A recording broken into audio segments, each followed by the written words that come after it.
Bismillahirrahmanirrahim. Assalamualaikum warahmatullahi wabarakatuh.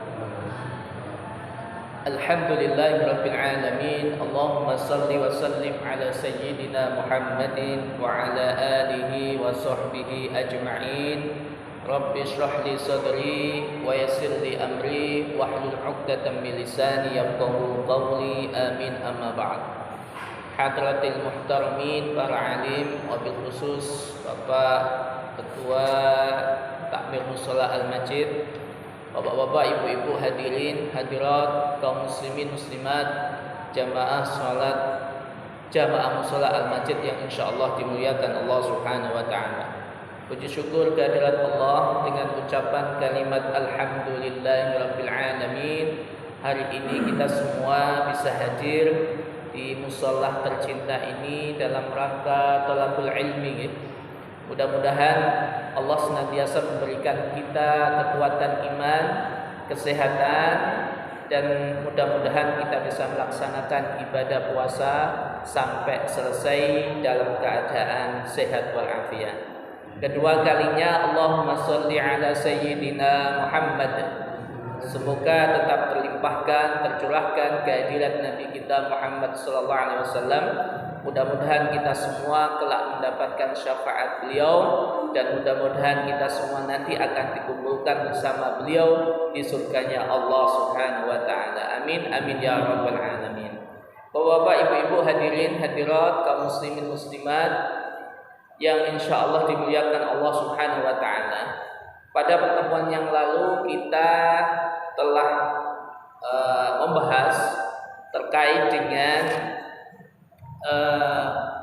perkara yang membatalkan puasa. Kemarin ada berapa Bapak Ibu? Ada yang masih ingat perkara yang membatalkan puasa yang panjenengan ingat? Yang pertama, napa? Nggih, yang membatalkan puasa. Napa? Yang diingat, yang panjenengan ingat. Yang pertama, makan dan minum. Yang kedua, ada 10 kemarin yang sudah kita bahas, ada 10. Yang pertama, makan dan minum. Yang kedua, lupa nggih. Napa? Infus. Bersetubuh. Apalagi? Napa? Suntik. Apalagi? Yang membatalkan puasa? 6 lubang. Jadi masukkan sesuatu ke jalan atau lubang-lubang yang ada di anggota tubuh. Ada lagi? Satu lagi? Bu?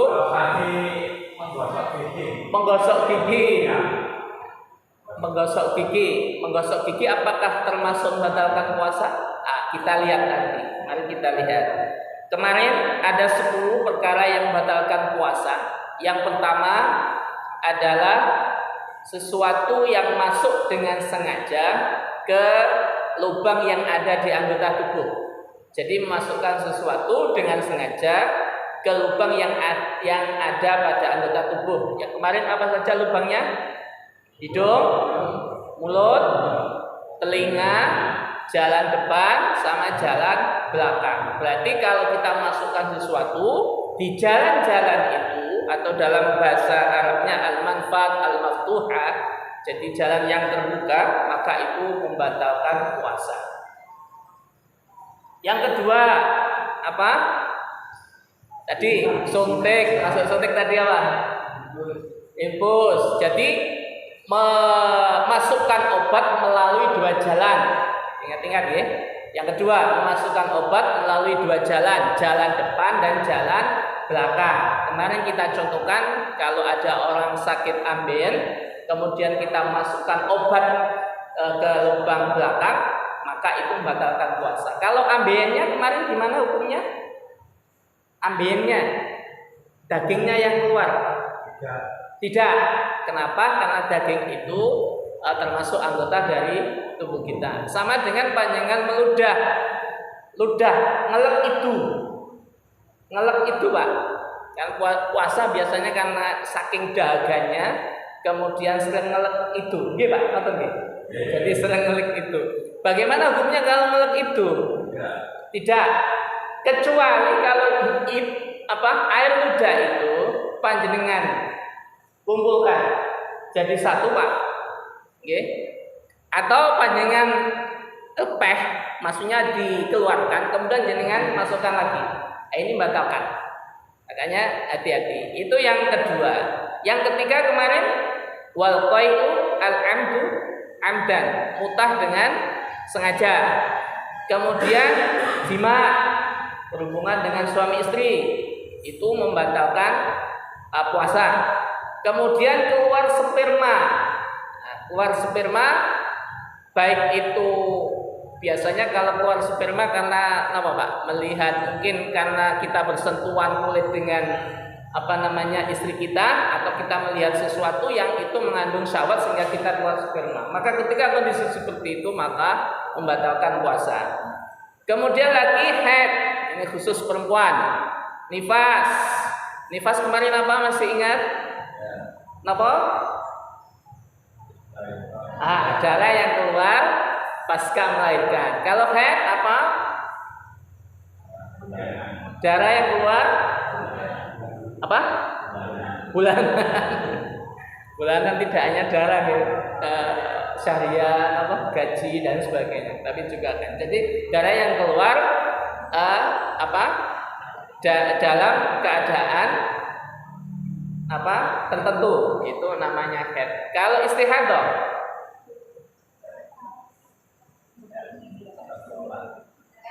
ya itu hukumnya Pak. Kalau misalkan ditanya Pak, darah istihadah itu apa? Darah yang keluar di luar waktu haid dan nifas Pak. Jadi darah yang keluar di waktu nifas atau haid itu namanya istihadah. Kemarin kita bahas sedikit. Dulu insya Allah sudah pernah kita bahas kalau haid itu paling sedikit sehari semalam. Kemudian biasanya mayoritasnya, golibnya itu 7 hari. Paling banyak berapa? 15 hari. Ya, kalau di luar itu berarti itu masuk kategori istihadah atau darah penyakit. Kemudian gila, ini membatalkan puasa juga. Dan yang terakhir adalah riddah atau murtad. Jadi keluar dari agama Islam itu termasuk perkara yang membatalkan puasa. Kemudian selanjutnya kita ingat lagi, ada 3 aktivitas, 3 amal ibadah yang itu sangat disukai Rasul waktu kita puasa. Apa saja kemarin?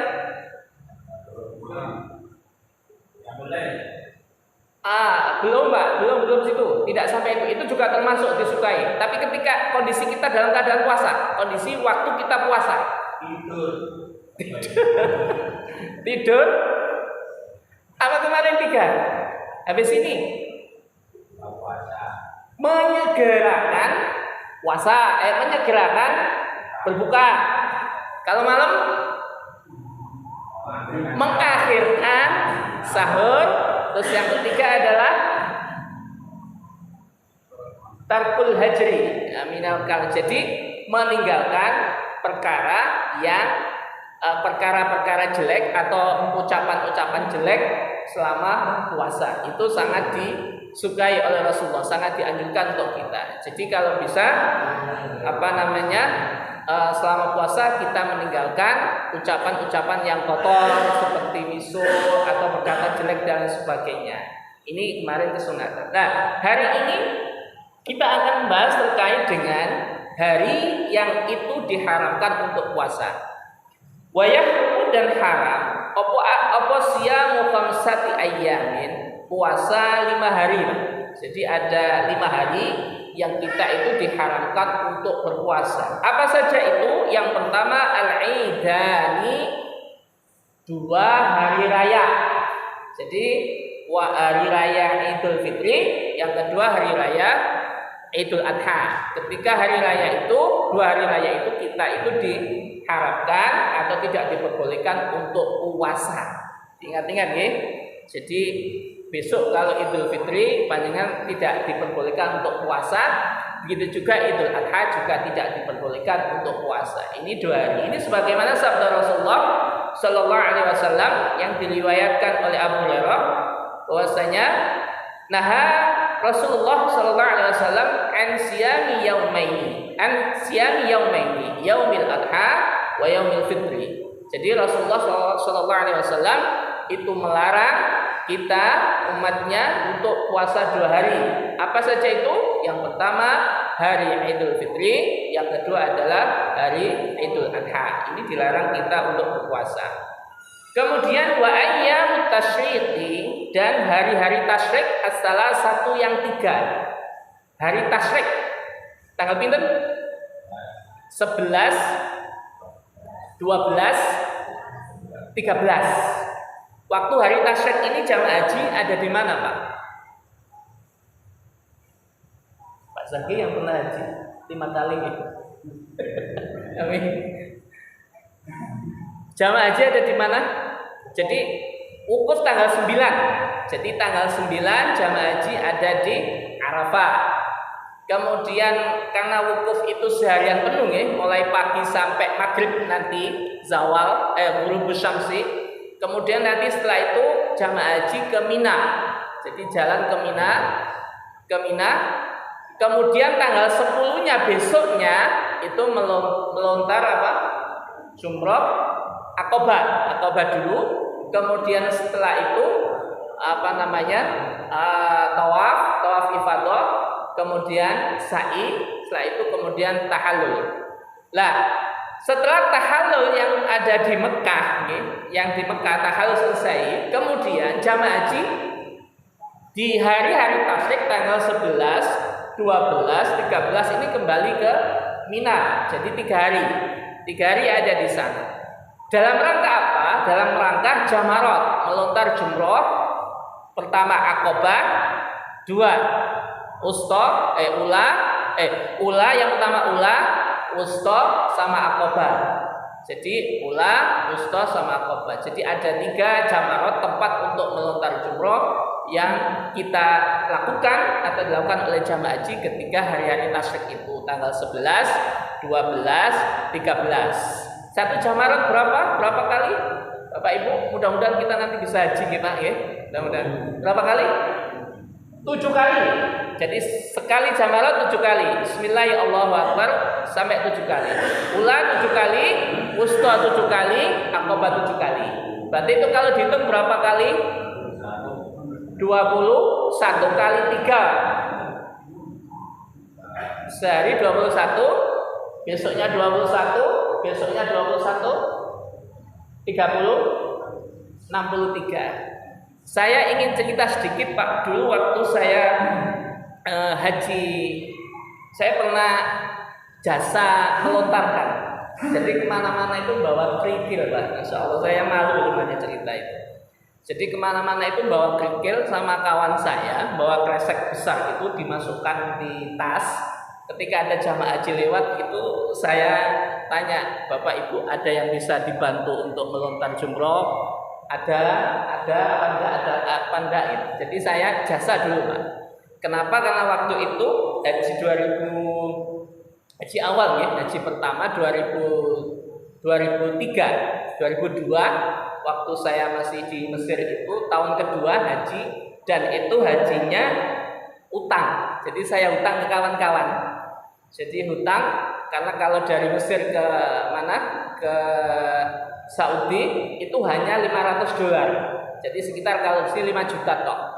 Jadi haji tahun itu 5 juta saja, Pak. Karena saya harus mengembalikan, karena saya hutang $300, saya harus mengembalikan $300 karena sisa uang saya hanya $200, maka saya bekerja dengan menjadi jasa atau menjual jasa melontarkan dan juga dorong jamaah haji yang sedang sakit. Kalau Mas Toyi, Pak Toyi atau Bapak Ibu yang sudah pernah haji atau umroh, insya Allah akan tahu ya. Jadi itu lumayan itu Pak. Jadi sekali dorong ya, mengambil jamaah dari pemondokan, dari hotelnya, kemudian putar tawaf 7 kali Pak. Tapi nggak boleh di bawah, tapi di atas. Nah, di atas itu sangat luas gitu. Lantai 3 itu 2 kali lipat luasnya daripada di bawah karena tempatnya di atas. Kemudian sa'i 7 kali, kembalikan lagi ke pemondokan. Itu tarifnya itu sekitar 400 real waktu itu. Ya, sekitar 1 jutaan. 1 jutaan lebih. Monggo nek panjenengan punya tenaga yang ekstra, kekuatan yang ekstra. Tapi ada tapinya Pak. Ada tapinya. Konsekuensinya kalau ada polisi, ada syukur, panjenengan ditangkap. Jadi kalau ilegal itu nanti ditangkap. Oke. Dulu ada kejadian jam 2 malam, kami sama kawan-kawan itu ada di depan hotel Hilton yang ada di depannya Masjidil Haram itu Pak, digerebek jam 2 malam Pak. Jadi dorongan kami yang buahnya itu yang kita jejer-jejer itu diambil sama polisi semua waktu itu gitu. Ya namanya mahasiswa ya, walaupun diambil beli lagi, karena apa? Nekat waktu itu gitu, waktu itu. Kemudian saya berdoa kepada Allah, ya Allah semoga saya bisa haji yang baik lagi. Akhirnya di tahun 2006, 2007 saya bisa berangkat lagi dan waktu itu jadi petugas haji. Enak.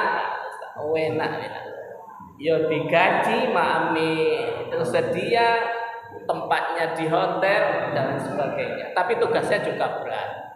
Di pulang itu bawa kipas-kipas dolar. Jadi uang dolar yang bagus-bagus itu kita kipas-kipas itu Pak. Waktu itu karena tugas kami di Madinah waktu itu sekitar 70 hari, jadi 2 bulan lebih Pak. Kalau di Mekah sama di Jeddah ada 4 tugas, di Mekah, kemudian di Jeddah sama di Madinah. Waktu itu saya di Madinah 70 hari, kalau di Mekah sama di Jeddah itu sekitar 65 hari gitu. Jadi beda itu. Itu pengalaman saya dulu pernah jadi petugas. Mudah-mudahan semuanya bisa berangkat ya Pak ya. Namun, jadi 3 hari tadi. Wa yukrahu dan dimakruhkan shaum yaumi syakki. Apa puasa hari syak? Hari syak itu hari ragu. Keyakinan kita terhadap sesuatu itu ada 4 level. Ada 4 level. Yang pertama yakin, ini saya jelaskan dulu ya, yakin. Yang kedua adalah dzon, istilahnya ya. Yang ketiga adalah syak, yang keempat adalah waham. Jadi level keyakinan kita terhadap sesuatu. Yakin itu 100% Pak. Misalnya, ini Pak Zaki, jenengan yakin betul? 100%. Ini wajah Pak Zaki, orangnya seperti ini, modelnya seperti ini, kalian jangan melihat dengan mata kepala sendiri, yakin Pak. Kalau don itu keyakinan kita 80%. 80%. Misalnya biasanya kita dengar Pak dari sini adzan nggih, suaranya sudah biasa, terus kemudian panjenengan ada di depan, terus sandalnya Pak Daris dia seperti itu. Ini kayaknya suaranya Pak Daris yang adzan. Karena tandanya ada, suaranya khas, sandalnya juga khas. Jadi keyakinan 80%. Lah kalau syak itu 50-50, 50-50. Jadi yakin antara ya dan tidak. Ini levelnya. Kemudian yang terakhir waham. Waham ini tidak yakin sama sekali. Misalnya, insya Allah di dalam gedung ini ada anak TK misalnya. Jangan yakin tak Bapak. Dalam gedung ini ada anak TK hari ini. Yakin betul? Enggak. Tapi siapa tahu? Siapa tahu ada anak TK yang di situ yang sedang tidur Pak, karena kita tidak tahu. Lah, tapi keyakinan itu hanya sebatas 20% sampai 10%. Ya, jadi ada tingkatan-tingkatannya. Ya, ketika hari itu syak, jadi ada sehari yang itu diragukan antara bulan Syakban sama bulan Ramadan. Biasanya tanggal 30 Pak. Oke, tanggal 30. Iki kita wis mulai Ramadan, apa ijek Syakban. Sekarang misalkan hari ini tanggal 30 nggih, tanggal 30 Sya'ban misalnya. Iki ketok wis 1 Ramadan apa ijek 30 Sya'ban. Lah ketika kondisi seperti ini maka kita dimakruhkan untuk puasa. Kecuali illa ayyuha fiqa adatan lau. Kecuali kalau itu betul-betul pasti. Misalnya hari ini loh 1 Ramadan, hari ini loh 30 Sya'ban. Maka ketika kita puasa dalam hal yakin, kondisi yakin bahwasanya itu adalah 1 Ramadan atau misalnya itu tanggal 30 Sya'ban, maka kita tidak apa-apa untuk melakukan puasa. Tapi kalau kita ragu, kita dimakruhkan untuk berpuasa. Makanya kemarin sebelum pelaksanaan puasa ada yang namanya sidang isbat, penetapan awal Ramadan kapan, nanti juga penetapan 1 Syawal nanti kapan. Jadi ada sidang isbat, sehingga ketika itu sudah ditetapkan maka itu sudah menjadi hukum yang yakin. Nah itu Pak. Kemudian waman utawi sapane wong iku wati. Nah ini yang kita bahas kemarin. Wati jima finahari Ramadan, pada siang bulan Ramadan, amidan dengan sengaja, fil farji di dalam farji, fa'alaihi al-qadha wal kafaratu. Barang siapa yang berhubungan suami istri atau menjima istrinya, mengumpuli istrinya di siang bulan Ramadan dengan sengaja, maka dia wajib untuk qadha dan membayar kafarah. Kafarah kemarin disinggung, yang pertama memerdekakan budak, wa hiya itqu raqabatin mukminatin, memerdekakan budak yang mukmin. Kalau dia tidak punya fa'ilam yajid, jika dia tidak punya fasya musyahraini mutatabi'aini, maka dia puasa 2 bulan berturut-turut. Fa'ilam yastati', kalau dia tidak mampu, fa'it'amu sitina miskinan, maka dia memberi makan 60 orang miskin. Nah, likulli miskinin mudun, setiap 1 orang miskin itu 1 mud. 1 mud kemarin ukurannya berapa? Masih ingat? 6 on, ya? 6 on, atau ada yang mengatakan 6,75 on atau 675 gram. Atau kalau kita ya sekali makan yang mengenyangkan. Sekali makan yang mengenyangkan itu fidyah 1 mud itu. Oke, begitu. Ada yang ditanyakan? Monggo.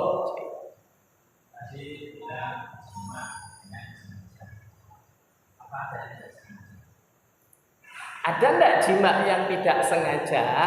Ada, Pak. Misalnya panjenengan kondisinya tidur.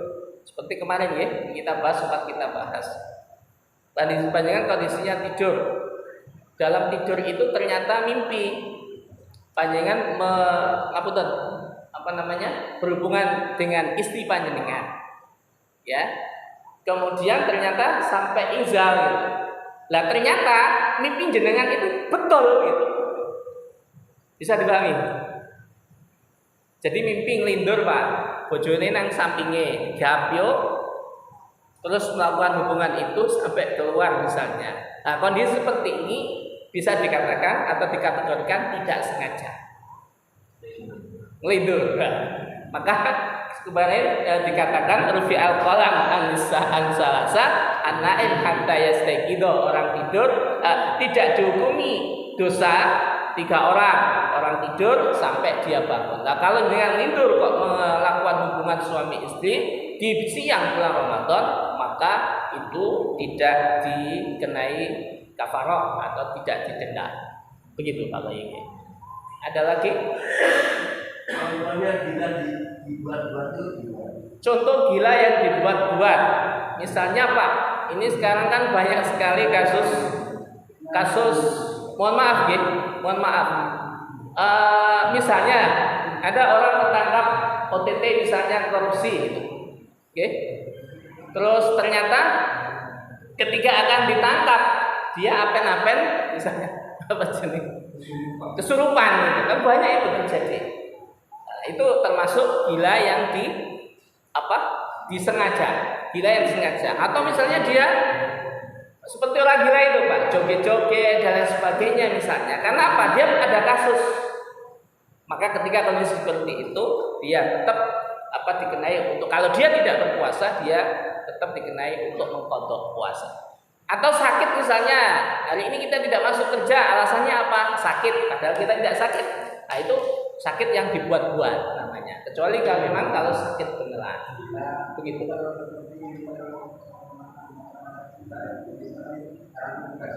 Gimana Pak?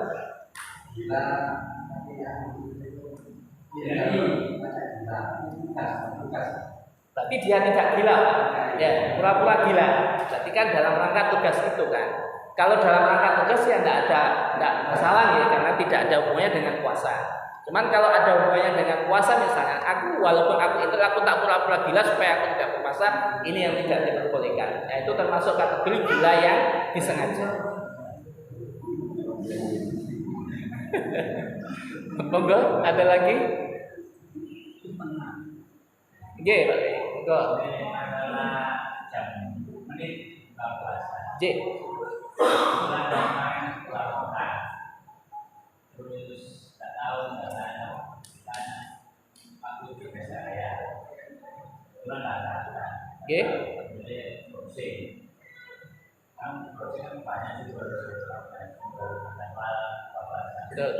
Pertama itu 5:40.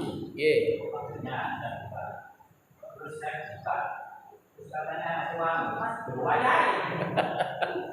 Terus saya buka sumber kedua, ini dan dunia.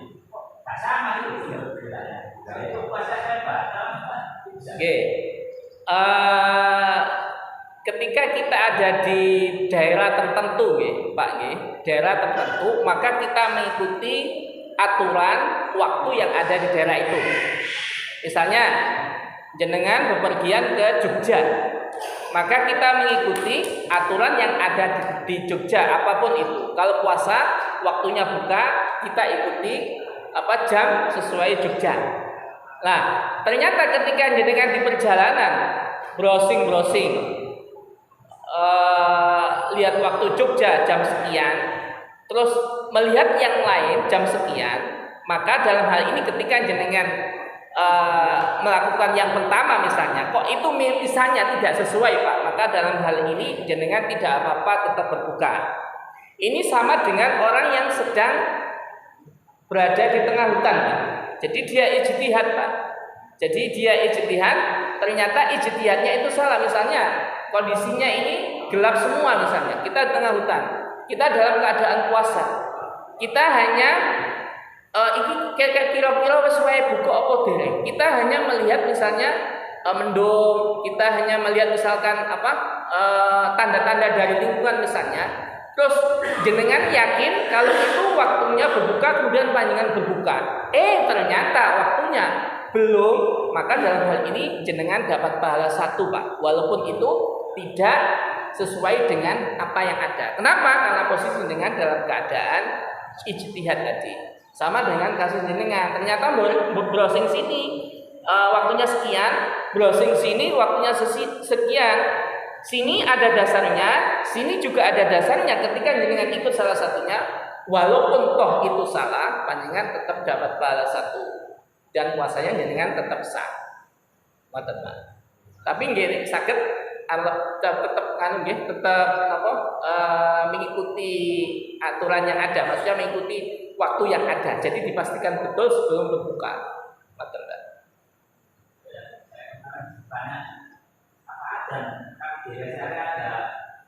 Sholat,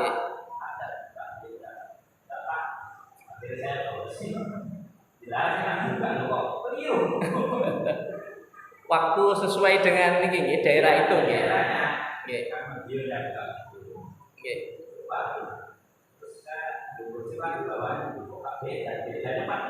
menit. Kalau ayah saya, bapak saya dulu itu kalau pedomannya waktu Surabaya itu biasanya dikasih sampai hayalan falah itu Pak. Jadi misalnya Surabaya sudah adzan, Masjid Agung sudah adzan, Allahu Akbar, Allahu Akbar. Itu sama ayah saya, sama bapak saya itu dikasih jeda dulu. Jadi tidak langsung buka. Jadi sampai hayya 'alas shalah atau hayya 'alal falah itu baru buka. Itu saya masih ingat itu. Leh ojo buka saya kok ngenteni hayya 'alas shalah atau hayya 'alal falah. Ini biasanya dilakukan oleh bapak saya sampai sekarang gitu. G, Masjid Agung Pak. Jadi Masjid Agung, karena Masjid Agung itu kan lab.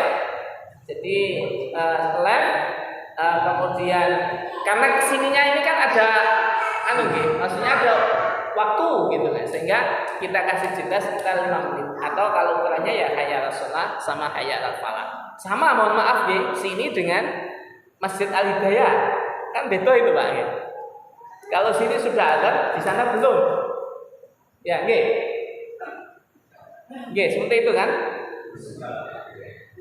Seperti itu. Subuhnya yang berbeda ya. Nggih.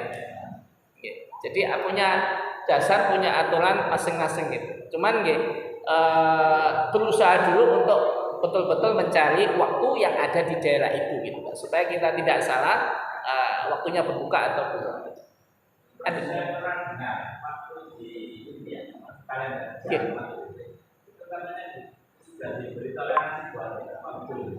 Betul Pak.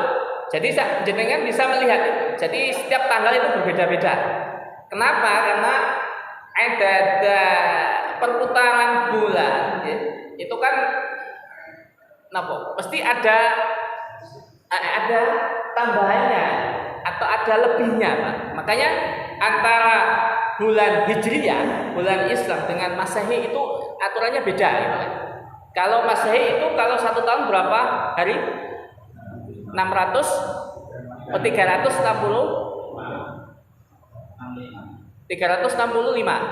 Kalau Hijriyah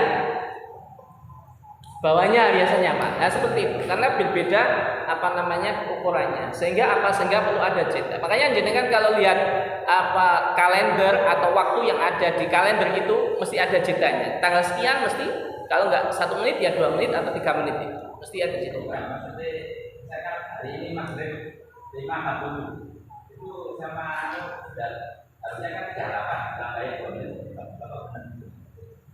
Oke, kalau ini di sini misalkan di Kota Mojokerto, kalau kita ikut misalkan, berarti kita ikut itu saja Pak. Kenapa? Karena itu sudah ada Kota Mojokerto. Walaupun jenengan tidak tambahi 2 menit, ya, tidak ditambah 2 menit misalkan, atau pas seperti itu, tidak apa-apa jenengan. Atau ini misalkan waktu buka kita mulai atau waktu adzan kita mulai, tidak apa-apa. Kenapa? Karena itu ada dasarnya. Jadi untuk membentuk kalender itu ada dasarnya, sehingga semua ada dasarnya. Makanya tadi saya mengatakan, misalnya kita mengikuti itu, walaupun tidak kita tambah 2 menit misalnya, kok itu salah ketepatan, maka dalam hal ini kita tidak berdosa Pak. Kenapa? Kita ada dasarnya. Apa itu? Yaitu kalau misalnya nanti kita ditanya oleh Allah, kamu belum waktunya berbuka atau sudah berbuka? Loh, saya mengikuti itu. Itu yang disusun oleh Pak Yai dan sebagainya, ulama-ulama dan sebagainya. Begitu Pak kayaknya. Tapi untuk ikhtiyatinya, ya tidak apa-apa. Misalkan panjenengan melebihi 2 menit atau 3 menit lah, gitu, dalam rangka untuk hati-hati. Sampun ya? Mudah-mudahan ada manfaatnya. Kurang lebihnya mohon maaf yang sebesar-besarnya. Saya akhiri, wabillahi taufiq wal hidayah. Assalamualaikum warahmatullahi wabarakatuh.